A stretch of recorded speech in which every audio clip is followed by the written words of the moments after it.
Bismillahirrahmanirrahim. Assalamualaikum warahmatullahi wabarakatuh.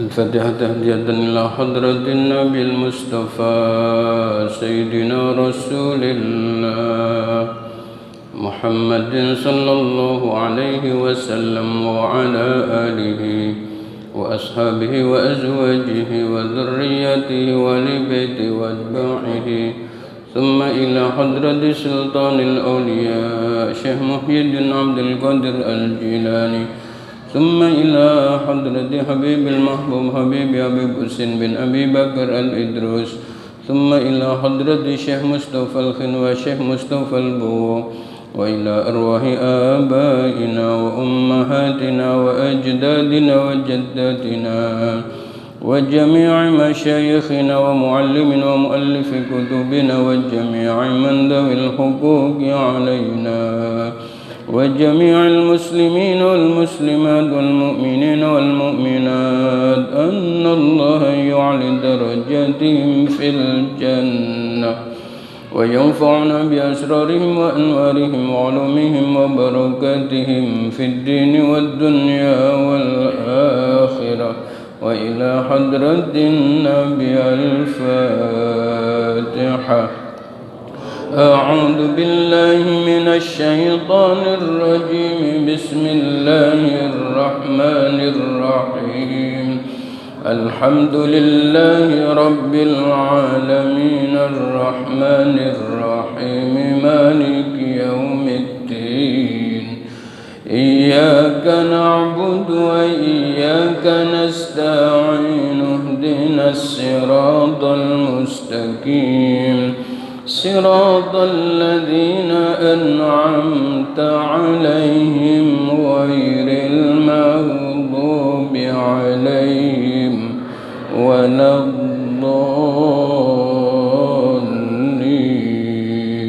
آمين. يا ربي بالمصطفى بلغ مقاصدنا واغفر لنا ما مضى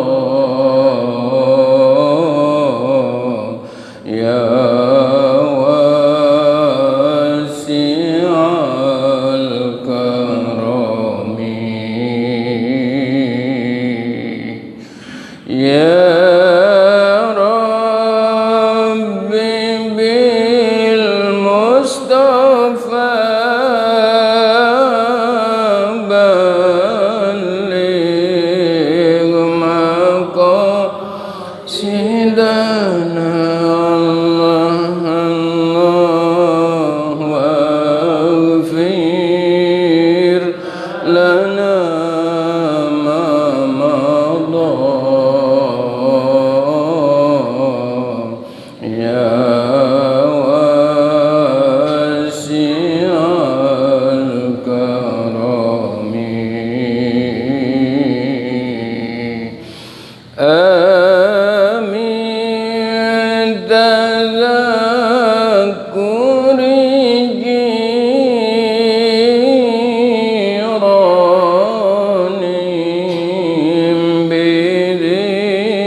صل وسلم وبارك عليه وعلى آله.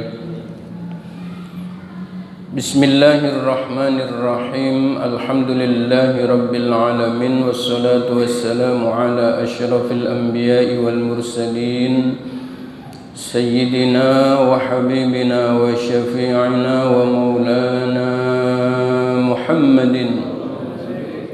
فقد قال رب اشرح لي صدري ويسر لي أمري واحلل عقدة من لساني yafqahu qawli, amin. Amma ba'du. Puji serta syukur tak henti-hentinya kita panjatkan kehadirat Allah yang Maha Ghafur atas limpahan rahmat, nikmat dan karunia-Nya, hingga di sore malam ini kembali kita dapat hadir di masjid kita tercinta dalam rangka menunaikan ibadah salat maghrib dengan berjamaah. Kita lanjutkan dengan ta'lim. Mudah-mudahan ibadah kita diterima dan Allah berikan kita ilmu yang barakah dan manfaat. Amin ya rabbal. Salawat teriring salam semoga senantiasa terlimpah curahkan keharibaan junjungan kita Nabi besar Muhammad sallallahu alaihi wasallam. Hadirin hadirat rahimakumullah, sehat semuanya? Alhamdulillah, mudah-mudahan kesehatan kita selalu Allah jaga dan Allah berkahi, amin ya rabbal alamin. Jamaah rahimakumullah, malam ini saya akan mulai buka kitab setelah sekitar 6 bulan ngajinya muqaddimah, belum buka kitab. Mulai malam ini kita akan baca, yang akan kita kaji adalah kitab fikih manhaji namanya. Manhaj itu artinya jalan, ya, fikih manhaji. Kitab ini ditulis oleh 2 ulama, namanya hampir sama. Yang pertama adalah Syekh Mustafa Al-Khin dan yang kedua adalah Syekh Mustafa Al-Bugho. Cuman namanya tidak dijadikan nama kitab seperti Tafsir Jalalain. Kalau Tafsir Jalalain itu penulisnya 2 ulama. Yang pertama penulisnya adalah Syekh Jalaluddin Al-Mahalli. Beliau menulis kitab tafsir baru dapat separuh wafat. Lalu dilanjutkan oleh Syekh Jalaluddin As-Suyuti, ya, sampai selesai. Nah, satu kitab yang ditulis oleh 2 ulama yang namanya sama-sama Jalal. 2 Jalal bahasa Arabnya itu Jalalain, makanya tafsir itu dinamakan Tafsir Jalalain karena penulisnya 2 ulama yang namanya sama-sama Jalal. Kalau fikih manhaji ini ditulis 2 ulama, namanya hampir sama, hanya beda di ujungnya, tapi tidak dijadikan nama kitab. Kitab fikih ini terdiri 3 jilid setebal yang ada di tangan saya ini, ya, 3 jilid. Nggak tahu khatamnya kapan kira-kira. Kalau jangan tanya khatam nggak penting, yang penting ngaji. Betul ya? Iya.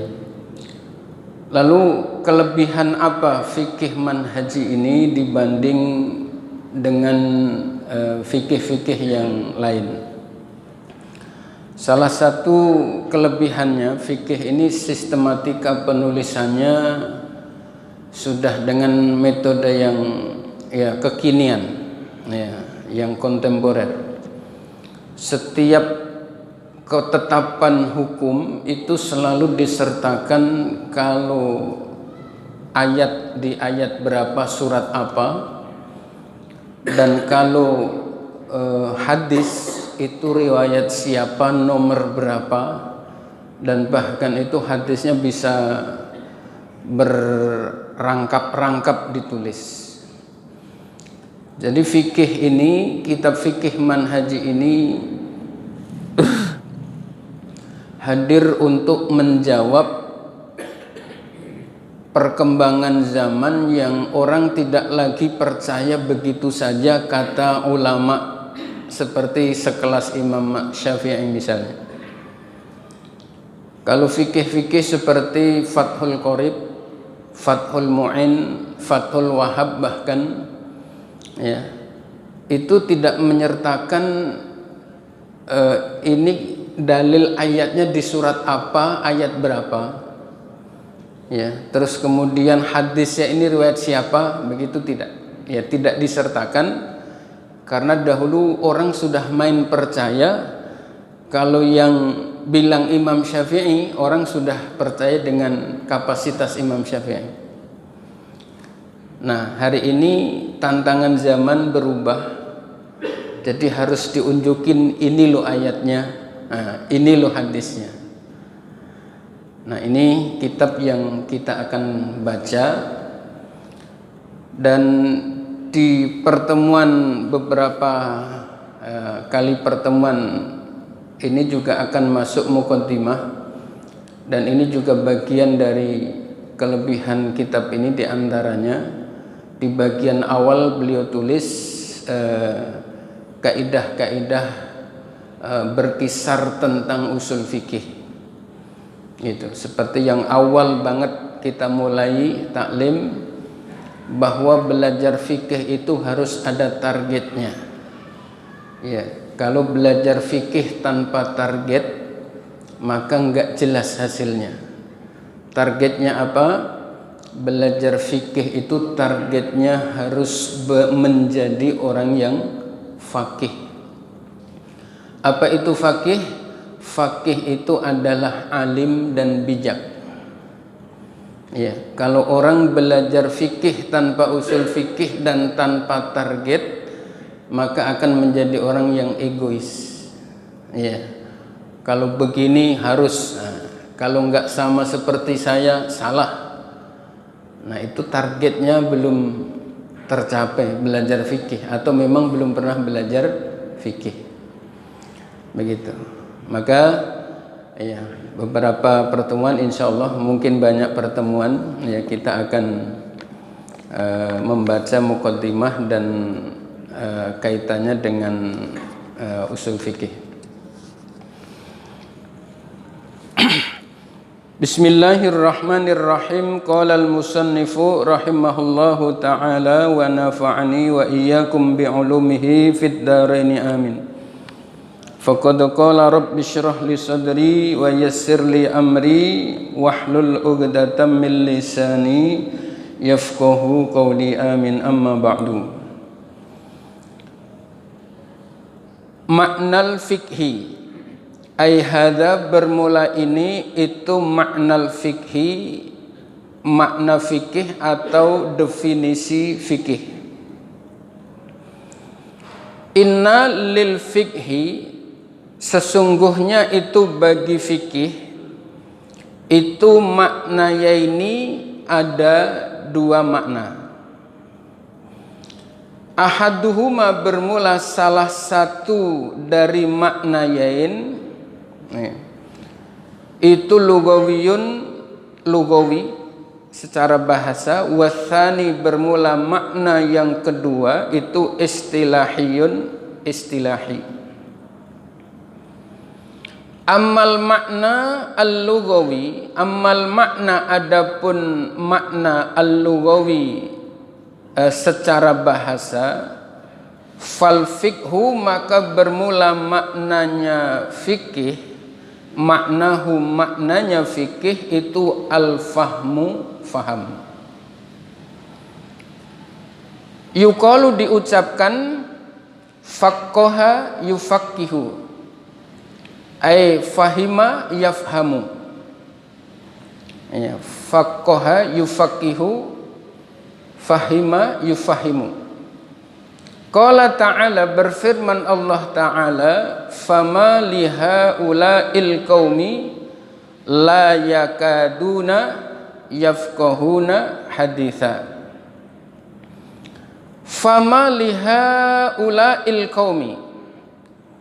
Fama, maka disebabkan apa? Lihaula'il qaumi, bagi mereka para kaum, la yakaduna, ya, tidak faham, ay yafqahuna, faham, hadisan, pembicaraan. Surah An-Nisa ayat 78. Ay la yafhamuna, maksudnya tidak faham. Wa qala ta'ala, dan berfirman Allah Ta'ala, walakin la tafqahuna tasbihahum.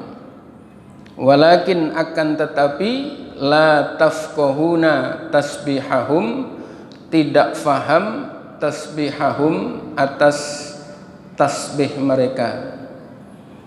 Surat Al-Isra ayat 44 itu lengkapnya adalah tusabbihu lahus samawati wal ardu wa man fihin. Tusabbihu, senantiasa bertasbih, lahu, kepada Allah, as-samawatu, 7 lapis langit, wal ardu, dan 7 lapis bumi. Tusabbihu lahus samawati wal ardu wa man fihin, dan seluruh yang ada di muka bumi. Wa im min syai'in, dan ketahuilah sesungguhnya segala sesuatu itu yusabbihu bihamdih, senantiasa bertasbih memuji Allah. Walakin, baru ujungnya ini, walakin, akan tetapi, la tafqahuna, kalian tidak mengerti, tasbihahum, tasbih mereka. Ayat ini terkait dengan dilarangnya orang menembok makam. Salah satu diantaranya ini, artinya turunannya, turunan hukumnya, hikmatut tasyri'nya itu diantaranya itu. Ya, kenapa orang tidak boleh menembok makam? Ya, karena rumput yang ada di atas kuburan, ya, itu bermanfaat untuk ahli kubur yang ada di bawahnya. Ya, ini ayatnya. Jadi tusabbihu lahus samawati wal ardu wa man fihin, senantiasa bertasbih, ya, 7 lapis langit dan 7 lapis bumi dan seluruh yang ada di dalamnya. Dipertegas lagi, wa im min syai'in illa yusabbihu bihamdi. Iya. Ketahuilah sesungguhnya, ya, tidak ada sesuatu yang di alam semesta ini kecuali senantiasa bertasbih memuji Allah, akan tetapi kalian tidak peduli atau tidak mengerti tasbih mereka. Kuburan ada rumput-rumputnya, rumputnya itu bertasbih. Bertasbih di atas kuburan, orang yang di bawah kuburan, artinya yang di dalam kuburan, ya, itu mendapatkan berkah, mendapatkan manfaat dari rumput yang bertasbih itu. Gitu. Makanya dianjurkan kuburan itu tidak ditembok supaya rumput bisa tumbuh di antaranya. Nah, tetapi kenapa makamnya Nabi, makamnya para wali ditembok? Ya, kenapa, Pak? Karena sudah banyak yang doain. Kalau orang meninggal, anaknya kadang ingat kadang enggak untuk berdoa, ya, terus kuburannya ditembok, wah, kasihan. Ya. Kalau para nabi, para wali makamnya ditembok karena sudah terlalu banyak yang mendoakan. Ya, bahkan, ya, pernah saya singgung kalau tidak salah di pertemuan sebelumnya, ya, Nabi ketika jalan ditemani oleh beberapa sahabat menjumpai 2 kuburan. Ya, 2 kuburan ini kemudian Rasulullah bertanya, ya, kepada para sahabat yang menemani beliau, wahai sahabatku, tahukah kalian apa yang sedang dialami oleh dua ahli kubur ini? Para sahabat menjawab, Allahu wa rasuluhu a'lam. Allah dan Rasulnya lah yang lebih tahu. Kemudian Nabi menjelaskan, innahuma la yu'adzabani bi khafifaini. Sesungguhnya dua ahli kubur ini sedang diazab oleh Allah disebabkan oleh dua perbuatan yang dianggap remeh oleh kebanyakan orang. Gitu. Dua perkara yang dianggap remeh. Ya. Wa ammal wahidu, adapun yang pertama, kubur yang pertama ini, kana yamshi bin namimah. Ini hidupnya selalu mengadu domba. Ya, sekarang ini via medsos, ya, cukup gampang kompor-kompor, ya, kompor jos, ya, kompor gas. Ayo demo, ayo bakar, ayo begitu. Dianggapnya gampang, dianggapnya sepele, padahal itu azabnya luar biasa. Gitu. Wa ammal akharu, adapun yang lain, yang kedua, kana la yastatiru fi baulihi. Ini yang kedua, ya, juga menganggap atau melakukan yang dianggap oleh kebanyakan orang itu perkara sepele. La yastatiru fi baulihi, tidak membuat tutup ketika buang air kecil. Nah, tidak membuat tutup ini ada dua penafsiran ulama, ya. Yang pertama adalah memang buang air kecilnya sembarangan, ya. Pokoknya kepengin pipis, buka, jebret, ewes, nah, langsung. Gitu. Atau di tengah jalan buka pintu, ya, langsung ewes, epet, tutup. Nah, begitu kira-kira. Iya. Yang la yastatiru, makna yang kedua, dia tidak membuat penghalang dari kemungkinan najis yang nyiprat ke anggota tubuhnya, dan sekaligus tidak istinja. Kelihatannya sepele, Pak, kelihatannya begitu, tapi itu ternyata mengakibatkan Allah mengazabnya. Ya, makanya ya, hati-hati, ya, buang air kecil. Ya, pertama adalah ya harus kemungkinan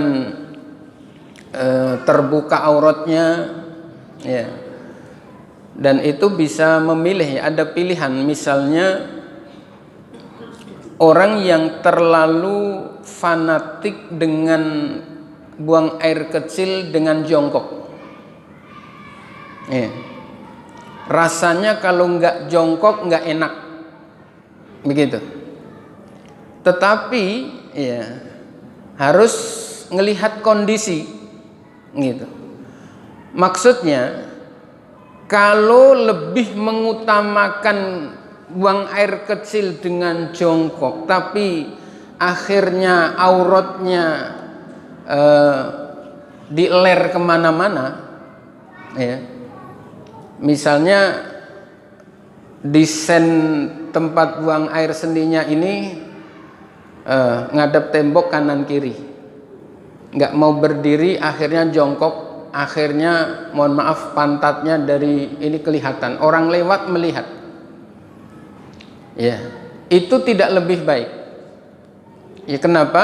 Karena membuka aurat hukumnya haram, dosa. Ya, sementara buang air kecil dengan berdiri, ya, itu tidak sampai haram. Itu bahkan Rasulullah pun pernah, dalam riwayat hadis, pernah sekali beliau buang air kecil sambil berdiri, tapi karena darurat, dan itu tidak dihukumi sunnah. Pernah dilakukan tapi tidak dihukumi sunnah. Karena apa? Darurat. Beliau buang air kecil di dekat tempat sampah, ya, dan menghindari untuk terbuka aurat, beliau memilih berdiri. Gitu. Jadi yang pernah dilakukan oleh Nabi itu tidak serta-merta menjadi sunnah. Ya, sama nanti di kitab ini juga ada sampai bahasanya Rasulullah itu pernah sholat duhur sama asar membacanya dengan jahar, gitu. Tapi itu tidak dihukumi sunnah. Sunnahnya kalau siang duhur asar itu tetap sir. Kenapa? Nah itu nanti dibahas pada pokok bahasanya. Jadi kembali ayat ini hubungannya adalah tentang bertasbihnya seluruh alam semesta. Ya, tadi kuburan kalau ditembok menjadikan rumput tidak tumbuh. Nah, terus kemudian cerita tadi yang Nabi pernah berjalan kemudian menyampaikan itu. Lalu Nabi mengambil pelapah kurma, ya, mengambil pelapah kurma, lalu beliau belah pelapah kurma satu, beliau belah menjadi dua. Setelah beliau belah, ditancapkan yang sebelah dikubur yang satu, ya, yang sebelah lagi ditancapkan di kubur yang satu. Para sahabat bertanya, untuk apa itu ya Rasul? Ya, Rasulullah menjawab, la'allallah yukhaffifu adzabahuma malam yaijafa. Semoga Allah meringankan azab mereka berdua, azab kubur mereka berdua, ya, selama pelapah kurma ini belum kering. Ini hadis riwayat Bukhari, Pak. Makanya ditranslate oleh orang-orang kita, kalau mengubur jenazah ditanamkan di atasnya apa? Pohon. Ada yang pohon jarak, ada yang pohon macam-macam. Nah itu ittiba, mengikuti apa yang dilakukan oleh Nabi. Yang lain diikuti dengan cara ketika ziarah itu membawa kembang. Iya. Nah pertanyaannya, kenapa Rasulullah dulu tidak menaruh kembang? Kok kita meletakkan kembang?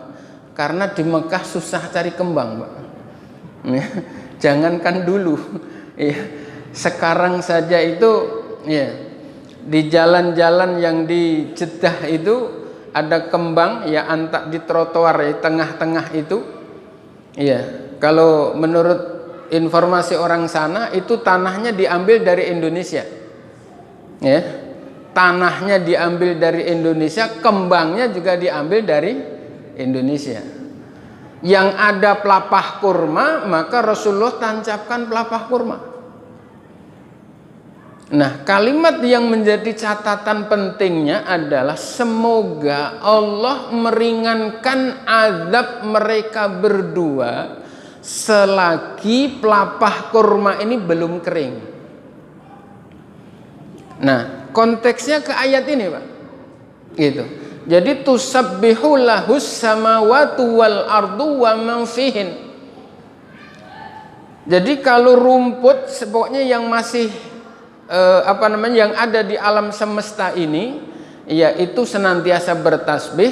Tapi kalau di-matchingkan antara kenapa Rasulullah menyebutkan selama pelapah kurma itu masih hidup semoga Allah meringankan adab mereka berdua, berarti ya yang di bawah harusnya adalah kalau kembang itu kembang bukan kembang plastik. Ya, jadi kembangnya yang asli, ya, kembang yang asli berarti sama pelapah kurma yang belum kering, gitu. Ya, ini surat Al-Isra ayat 44. Ya, ai la tafhamuna tasbihahum. Maksudnya kalian semua tidak faham tasbihahum, ya, atas tasbihnya alam semesta. Kita lanjutkan. Wa qala Rasulullah sallallahu alaihi wasallam, inna tawla salatir rajuli Wa qisara khutbatihi itu ma'innatun min fikhihi. Ya. Inna taula sholatir rajuli, sesungguhnya memanjangkannya sholatnya imam, rajul di sini maksudnya imam, wa qisara khutbatihi, ya, dan mempersingkat khutbahnya, ya, itu ma'innatun, ya, pemahaman min fikhihi, dari fikihnya imam. Ai alamatu fahmihi, maksudnya adalah tanda bahwa sang imam itu faham. Ya, min fikhihi itu artinya faham. Hadis ini diriwayatkan oleh Imam Muslim, hadis nomor 869. Ya, jadi kalau ada sholat Jumat, itu disunnahkannya sholatnya lebih panjang dibandingkan dengan khutbahnya. Ya, kalau orang melakukan itu atau khotib melakukan itu, berarti khotibnya faham. Gitu. Berarti khotibnya telah memahami fikih. Begitu kurang lebih. Hadirin jamaah rahimakumullah, ngopi dulu boleh?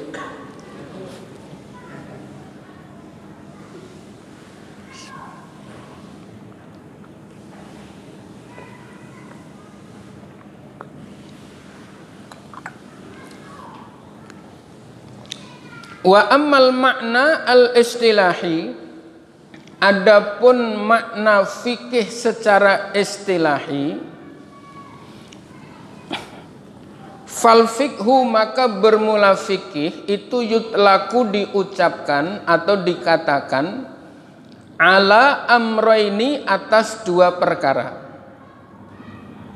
Dua perkara itu, al-awwalu, bermula yang pertama itu ma'rifatul ahkami, ya, mengetahui hukum-hukum asyariyati, ya, hukum syariah, al-muta'alliqati, yang berkaitan bi a'malil mukallafina, dengan amal-amal orang mukallaf, wa aqwalihim, dan ucapan-ucapan orang mukallaf, ya, wal muktasabatu min adillatiha at-tafsiliyati, ya, dan memahami atau mampu mengambil min adillatiha, dari dalil-dalil a'mal wa aqwal at-tafsiliyati, yang rinci.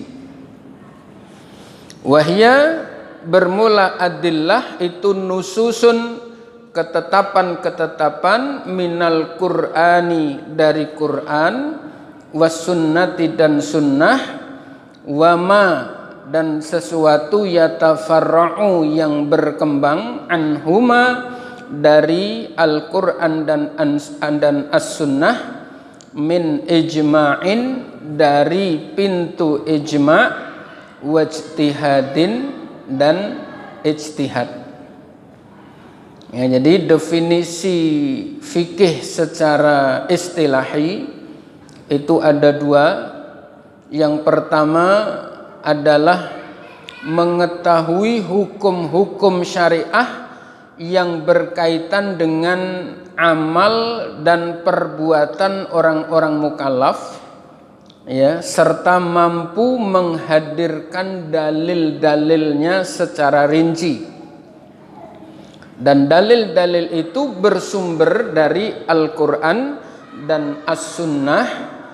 Di samping itu sesuatu atau dalil-dalil yang merupakan pengembangan, ya, dari Al-Quran dan Sunnah, yaitu dengan pintu ijma' dan ijtihad. Ya. Ijma' dan ijtihad. Ijma' itu adalah ittifaqu ummati nabina Muhammadin sallallahu alaihi wasallam fi amrin minal umur fi asrin minal aqsar. Jadi definisi ijma' itu adalah kesepakatan ulama-ulama umat Nabi Muhammad di dalam menyikapi satu kasus hukum atau banyak hukum dari satu masa sampai masa yang tidak terbatas. Ya, termasuk pintu yang lain adalah ijtihad. Ya, ijtihadnya para ulama. Ya, bicara fikih itu adalah bicara ijtihad. Ya. Berikutnya ada contoh yang agak rinci. Wadzalika mislu ma'rifatina annan niyata fil wudu'i wajibatun akhdan min qaulihi sallallahu alaihi wasallam. Wadzalika, ya, dan bermula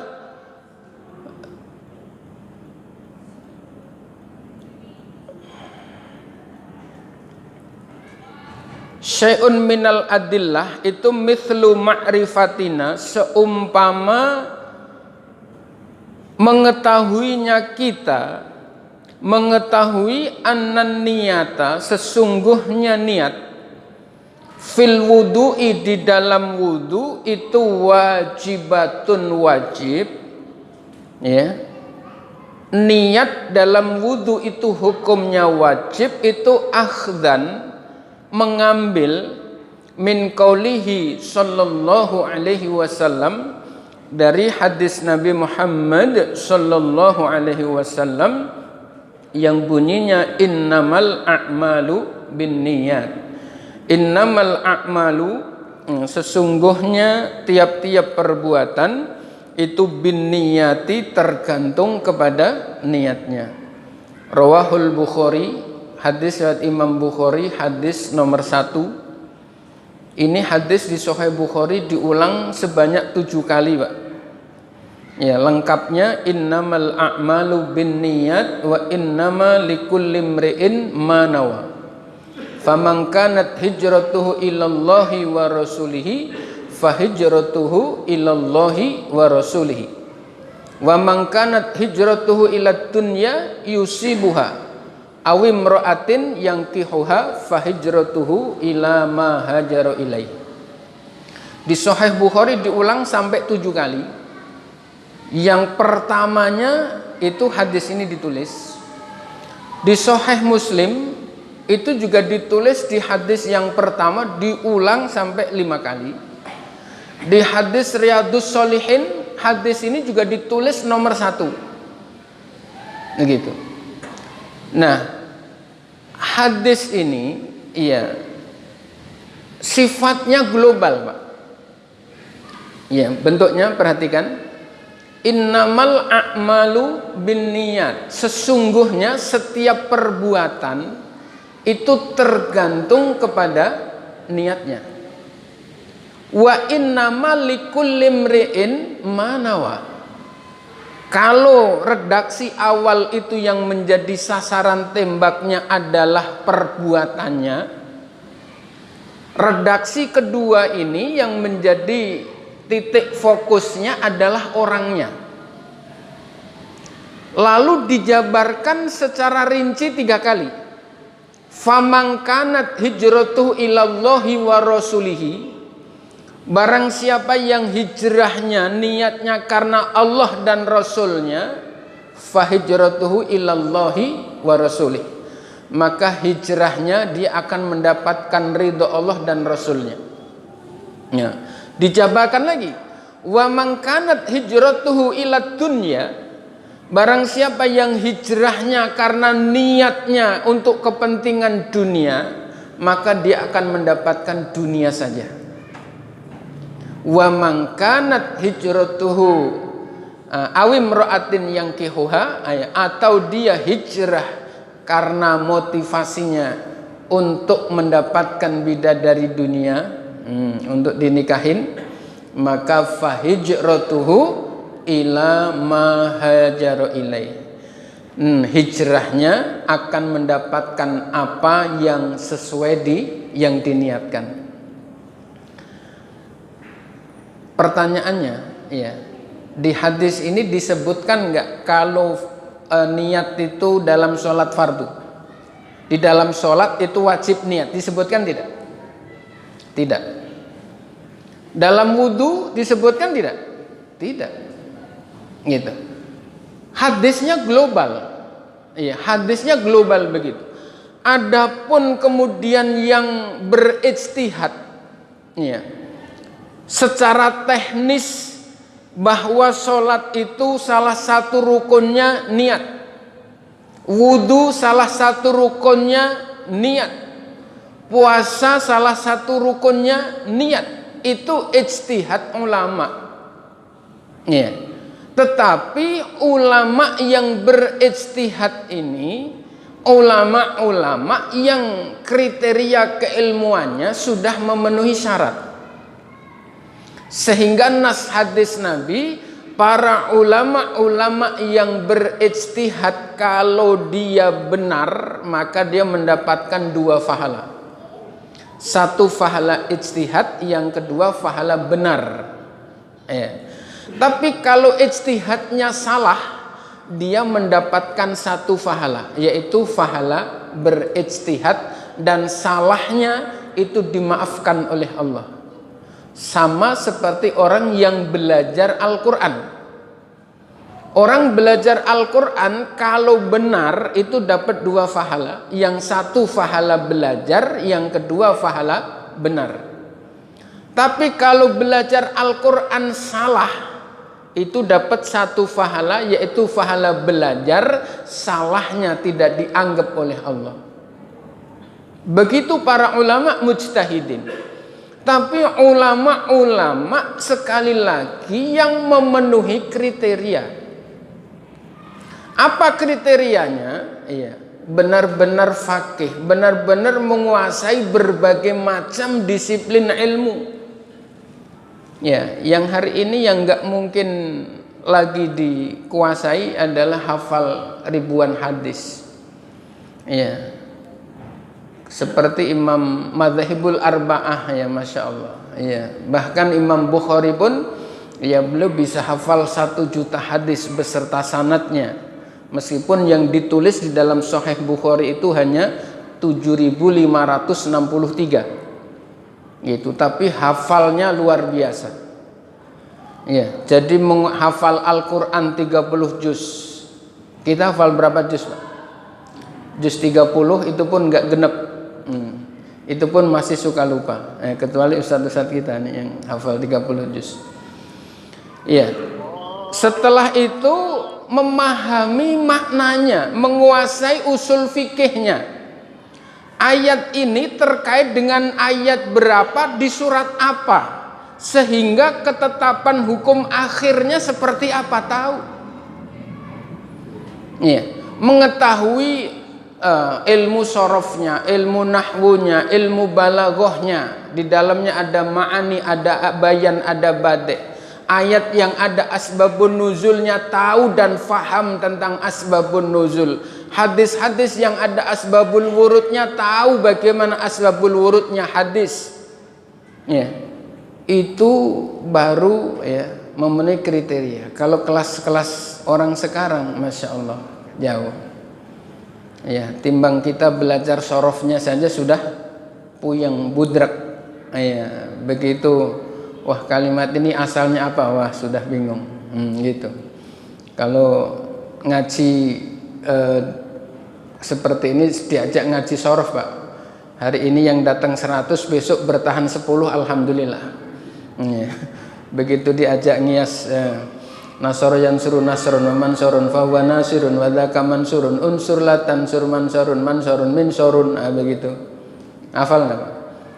Pastinya dikias lagi nasoro nasoro nasoru nasorot nasorota nasorna nasorta nasortuma nasortum nasorti nasortuma nasortuna nasortu nasorna yansuru yansuroni yansuruna tansuru tansuron dan sebagainya.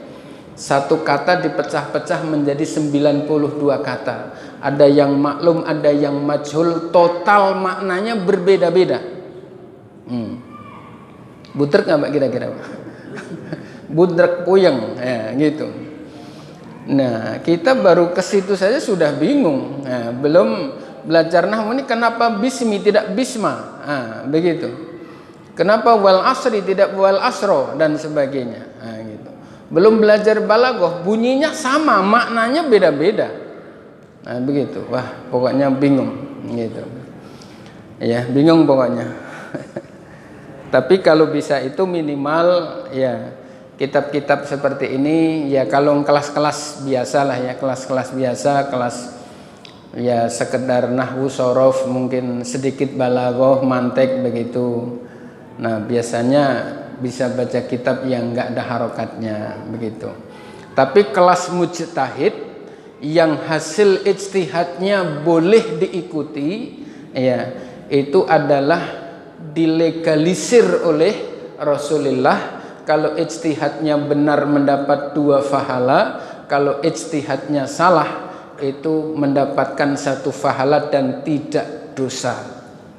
Niat ya, kemudian ulama-ulama 4 madhab ya, sedikit sudah Isa sedikit lagi berbeda pendapat tentang usolli ya. Ini karena berbeda ijtihadnya, tapi semuanya boleh diikuti selama konsisten. Ya, ini bisa dibuka di fikih 4 madhab ya, karya Said Abdurrahman Ad-Dimishqi ya, tentang niat ini. Madzhabul arba'ah itu berbeda faham. Imam Hanafi, Imam Maliki ya, itu menghukumi tidak sunnah untuk mentalafutkan niat bagi orang-orang yang tidak ragu dalam niat, gitu. Tapi kalau suka ragu baru disunahkan. Berbeda dengan 2 madhab yang berikutnya, madhab Syafi'i dan madhab Hambali. Ya, ragu-ragu atau tidak, ya, orang akhir zaman tetap disunahkan untuk mentalafutkan. Kenapa? Ada hadis Nabi bahwa umatku semakin mendekati kiamat akan semakin sulit untuk mencapai kekhusyuan dalam sholat. Gitu. Kayak saya Pak ini, Allah belum bar Pak. HP saya tadi di mana ya? Begitu. Belum sampai bar, pikirannya udah kemana-mana. Ini kalau nggak dipakein usolli Pak, kayaknya ketika takbiratul ihram ini hati kita nggak kerentek. Ya, dan itu tidak sah kalau menurut ulama fuqaha ini. 1. Yang kedua, kalau di fikih muhadzab karya Imam Nawawi, Imam Haramain, ini tentang tempatnya niat. Ya. Kalau ada orang ketika wudhu, di saat mencuci tangan itu sudah niat wudhu untuk menghilangkan hadas kecil karena Allah Ta'ala. Tetapi begitu membasuh wajah itu lupa, nggak niat, itu tidak sah. Gitu. Kenapa? Karena tempatnya niat itu adalah di basuhan yang wajib yang pertama. Tempatnya niat. Adapun nawaitu itu adalah liyusa'idal lisanu al-qalba, itu hanya untuk membantu hati ini supaya bisa saya niat wudhu untuk menghilangkan hadas kecil fardu karena Allah Ta'ala. Gitu. Nah, di situ makanya kalau sebagian orang punya pendapat, tapi monggo saja barangkali punya orang punya dalil-dalil yang diikuti gitu. Tapi kalau madhab Syafi'i ya seperti itu. Orang niat wudhu ketika sebelum membasuh muka sudah niat, tapi pas membasuh muka lupa, terus kemudian setelahnya niat lagi, itu tetap tidak sah. Meskipun ketika membasuh wajah saya niat menghilangkan hadas kecil fardu karena Allah Ta'ala, terus kemudian disunnahkan niat itu diulang-ulang sampai selesai wudhu, itu sunnah. Itu. Nah, itu keterangannya di Muhadzab jilid 1 di bab wudhu. Nah, itu semuanya adalah terkait dengan ijtihad yang dasarnya itu tadi hadisnya global. Nah, teknis ya itu adalah ijtihad para ulama, ya, ulama yang sudah memenuhi kriteria. Sampai di sini sementara, waktunya sudah lewat, mohon maaf. Dan ada pertanyaan? Sudah lewat ya. Ya, sementara cukup sampai di sini dan kita akhiri dengan Al-Fatihah. A'udzubillahi minasyaitonir rajim. Bismillahirrahmanirrahim. Alhamdulillahi rabbil alamin arrahmanir rahim maliki yaumiddin. Iyyaka na'budu wa iyyaka nasta'in. Ihdinas siratal mustaqim. Siratal ladzina an'amta 'alaihim ghairil maghdubi 'alaihim waladdallin. Amin. Rabbi da'wahum fiha subhanakallahumma wa tahiyyatuhum fiha salam wa akhiru da'wahum anil hamdulillahi rabbil alamin. Wal 'afwu minkum wassalamu alaikum warahmatullahi wabarakatuh.